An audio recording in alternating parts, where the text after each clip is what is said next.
রাশেদ প্রধান যদি আজকে যদি আওয়ামী লীগের লোক হতো বা XYZ হতো, we don't care, but Rashed প্রধান জামাতে ইসলামের জোটে আছে, সে নির্বাচন করেনি, বাট জামাতে ইসলামের আমিরের পাশে বসে তাকে আমি দেখেছি, খুবই গুরুত্বপূর্ণ।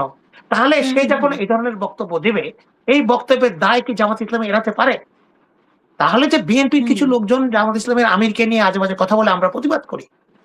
আমরা চাই শেখ হাসিনা স্টাইল, শেখ হাসিনার সিস্টেমে বাংলাদেশের যে মানুষকে কলুষিত করা, মানুষকে অপমান করা, খালেদা জিয়াকে যেভাবে উনি এই বৃদ্ধা মহিলাকে যেভাবে অপমান করতেন বিভিন্ন বক্তৃতায়, বিভিন্ন সাংবাদিক সম্মেলনে, সেটা আমরা চাই না। আমরা চাই সুস্থ, সুন্দর, স্বাভাবিক সম্মানের সাথে যেন আমরা কথা বলি। সেই ছেলেটা এভাবে করে তারেক রহমানকে বলার পরে তার বাসার সামনে বিক্ষুব্ধ জনগণ গিয়েছে, ছাত্র দলের লোকজন, এখন তারা আবার বলছে এখানে মব সৃষ্টি করা হচ্ছে। এই মব সৃষ্টি কথাটা নিয়ে কিন্তু আমার আপত্তি। মব সৃষ্টি মানে কি? মবটা সৃষ্টি করা হবে কেন? সৃষ্টি করে কে? দেশের আইন শৃঙ্খলা, দেশের স্বাভাবিক যে safety net, social safety net বলেন, আপনার সিকিউরিটি সেফটি নেট বলেন, যখন কাজ করে না, যখন মানুষ বিচার পায় না, বিচার চেয়ে ব্যর্থ হয়, মানুষ যখন অসহায় বোধ করে, তখন মানুষ একসাথে বিক্ষুব্ধ হয়ে ওঠে, সেটাকে আমরা মব বলছি, বিক্ষুব্ধ জনগণ। তো বিক্ষুব্ধ জনগণ পর্যন্ত আমরা যান কেন? তার আগে ব্যবস্থা নেন না কেন? বিক্ষুব্ধ জনগণ পর্যন্ত আমরা কেন গেলাম? জামাতের পক্ষ থেকে যদি ব্যবস্থা নেওয়া হতো তাহলে তো এই বিক্ষুব্ধ জনতা এই পর্যন্ত যেত না। রাশেদ প্রধান ব্যবস্থা তো কিছু না, ব্যবস্থা হলো আপনি তাকে ডেকে বলবেন তুমি এগুলা বলো না। তোমার বাবা খালেদা জিয়ার পায়ে ধরে সালাম করতো, খালেদা জিয়ার সাথে ছিল আমৃত্যু শফিউল আলম প্রধান, আমৃত্যু জোটে ছিল 18 দলীয় জোট। তুমি তোমার মুখে এই কথাটা শোভা পায় না। আর তারেক রহমান আমাদের প্রধানমন্ত্রী, বিএনপি জামাত একসাথে ঐক্যমত্যে সরকার পরিচালনা করতে হবে। এটা এখানে ঠেলাঠেলি করলে লাভ হবে তৃতীয় পক্ষের। তাহলে সেটা বললেই তো শেষ হয়ে যেত। তাকে এভাবে বলতে দেওয়া হলো কেন? এর আগেও নাসিরউদ্দিন পাটোয়ারি অযাচিত কথাবার্তা বলে, বাজে কথা বলে খারাপ প্রেসিডেন্ট সৃষ্টি করেছে। আমি মির্জা আব্বাসের সমর্থক না, মির্জা আব্বাসের কার্যকলাপ পছন্দ করি না, কিন্তু তারপরেও একটা সম্মানের জায়গা আছে, একটা মানুষের বয়স, তার যেই পজিশন, সেটা বিবেচনা করে আমাকে করতে হবে। আমি একটা 70-80 বছরের মানুষকে, আমি আমার থেকে যদি 20 বছরের বড় হয়, তাকে আমি সম্মানের সাথে কথা বলার চেষ্টা করি। আমি কোনোদিন তাকে এইভাবে করে এই ভাষায় ব্যবহার করবো না। এটা হলো রাজনীতির শিক্ষা, শেখ হাসিনার শিক্ষা। আমরা তো সেখানে স্কুলে পড়িনি, আমরা পড়েছি খালেদা জিয়াউর রহমানের স্কুলে। তারা তো আমাদের শিখায়নি। আপনারা কোথা থেকে শিখলেন? আপনারা কেন এটা শিখলেন? খারাপ জিনিসটা খারাপ লোকের থেকে কেন শিখলেন? আমার সেটাই কথা। বিএনপি যারা করছেন তাদেরকে অনুরোধ করব, আপনারা করবেন না, আপনারা এটা করবেন না। আমাদের নেত্রী কোনোদিন আমৃত্যু খালেদা জিয়া শেখ হাসিনার নামে একটা কথা বাজে বলেননি, একটা খারাপ কথা বলেননি। অথচ খালেদা জিয়াকে শেখ হাসিনা কি ভাষায় কথা বলতো, এখনো সব ভিডিও গুলো রয়ে গেছে। তাদের নেতারা কিভাবে কথা বলতো, খালেদা জিয়াকে যত অপমান করতে পারবেন, যত গালি দিতে পারবেন, যত ছোট করতে পারবেন, ততই আপনার আওয়ামী লীগের পজিশন বাড়বে। তো সেই ট্র্যাডিশন থেকে তোমরা বেরিয়ে আসতে চাই। আমরা তো আওয়ামী লীগের এই কু ট্র্যাডিশন রাখতে চাই না। জি, অবশ্যই জানি, আমি এগুলি খুব ক্লোজলি জানি, এবং শুধু এখন না, আমি ছাত্র জীবন থেকেই জানি। এই ভদ্রলোক কিন্তু 7 খুনের মামলার আসামি ছিলেন। সে সূর্য সরকার 7 জনকে হত্যা হয়েছিল, এবং জিয়াউর রহমান ক্ষমতায় আসার পরে তাকে, সে জেলখানায় ছিল, সেখান থেকে মুক্ত করে দেওয়া হয় তাকে। মানে কোনো ইয়ে না, যদি সত্য কথাই তো, যদি তখন তার ফাঁসি হতো, তার তো রাশেদ প্রধান তো জন্ম হতো না 84 সালে।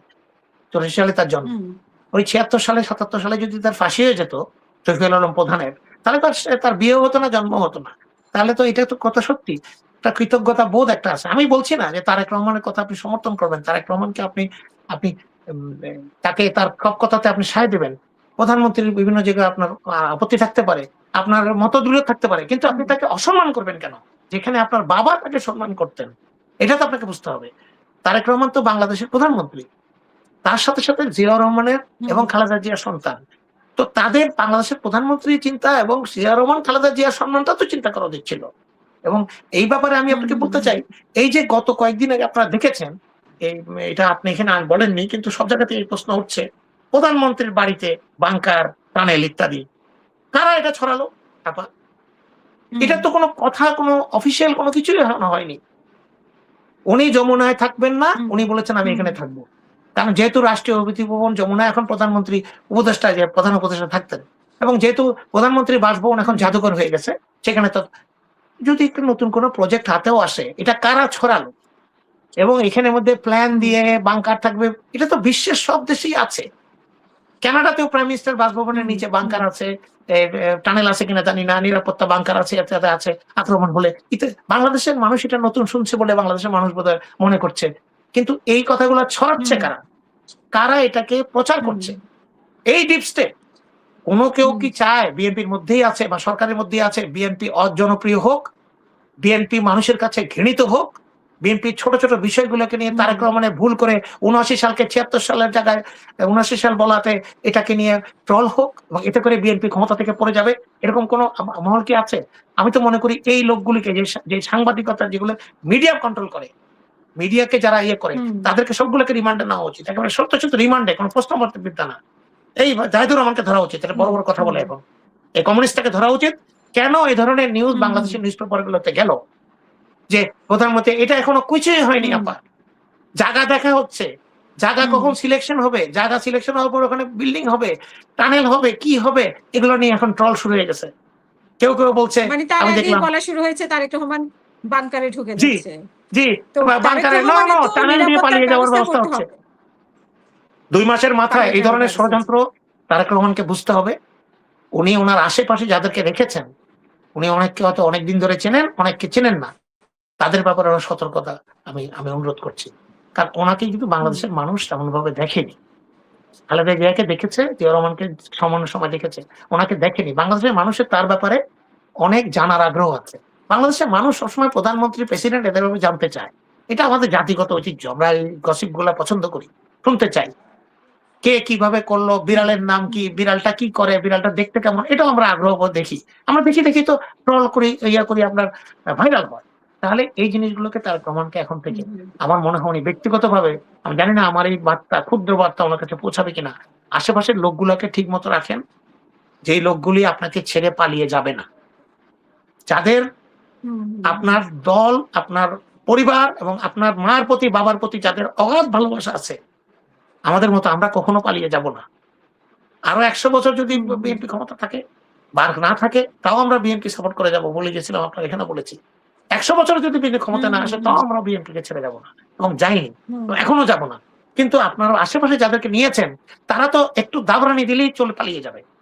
তো এই দাবরানি দিয়ে পালিয়ে যাওয়ারা, তারা তো ভয়ঙ্কর, তারা তো আপনার জন্য কোনো কাজে আসবে না। তারা তো আজকে বয়ান সৃষ্টিতে হেল্প করছে। এই যে আপনার বাড়ি নিয়ে বয়ান, ৭৯ সালে ৭৬ সালে ভাসানি নিয়ে, এগুলি তো আমাদের এখনো সময় না, এগুলো আমাদের উই আর ভেরি বিজি। বিশ্বের যুদ্ধের মধ্যে পরিস্থিতি, বাংলাদেশের অর্থনীতির খারাপ অবস্থা, এর মধ্যে শুনছি এসালমকে নাকি তার ব্যাংক ফিরিয়ে দেওয়া হবে। এগুলো তো ষড়যন্ত্রের অংশ।